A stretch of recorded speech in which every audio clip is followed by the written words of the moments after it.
Assalamualaikum warahmatullahi wabarakatuh. Baiklah, kali ini kita akan membahas materi bentuk umum fungsi linier. Perkenalkan, nama saya Hazah dengan NIM 1830105023. Pertama yaitu pengertian fungsi. Fungsi adalah suatu hubungan matematis yang menyatakan hubungan setiap anggota domain dengan satu dan hanya satu anggota kodomennya. Bentuk fungsi terbagi atas dua, yaitu pertama fungsi eksplisit, yang kedua itu fungsi implisit. Fungsi eksplisit adalah fungsi di mana antara variabel bebas dan tak bebas atau terikat dapat dibedakan dengan jelas. Contohnya, Y sama dengan 2X tambah 1.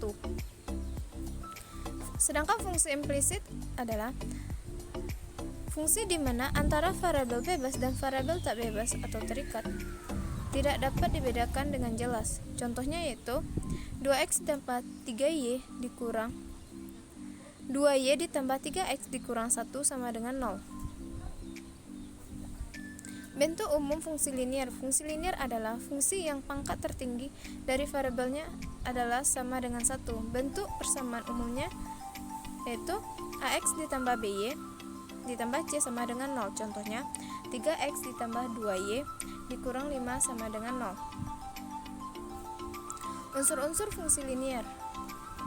Berdasarkan bentuk umum persamaan fungsi linier, ax ditambah by ditambah c sama dengan 0 dapat diubah menjadi y sama dengan mx ditambah k, di mana m sama dengan min a per b adalah gradien, sedangkan k sama dengan min c per b adalah konstanta. X adalah variabel bebas, sedangkan Y adalah variabel terikat. Menentukan gradien bila fungsi linier melalui dua titik A, yaitu x1, y1 dan B, x2, y2, M, y2 dikurang y1 per x2 dikurang x1. Bila grafik fungsi linier mempunyai persamaan ax ditambah by ditambah c sama dengan, maka gradiennya adalah m sama dengan min a per b. Kemiringan grafik fungsi linier. Bila gradien m besar dari 0, maka grafiknya miring ke kanan. Bila gradien m kecil dari 0, maka grafiknya miring ke kiri. Bila gradien m sama dengan 0, maka grafiknya sejajar sumbu x. Bila gradien m sama dengan tak hingga, maka grafiknya sejajar sumbu y. Fungsi permintaan. Permintaan dari segi fungsi menunjukkan hubungan antara jumlah barang yang diminta pada berbagai tingkat harga ceteris paribus. Pengaruh harga terhadap jumlah barang yang diminta mengikuti hukum permintaan yang menyatakan jika harga suatu barang naik, maka jumlah barang yang diminta turun atau sebaliknya, ceteris paribus. Secara umum, fungsi permintaan dinyatakan dengan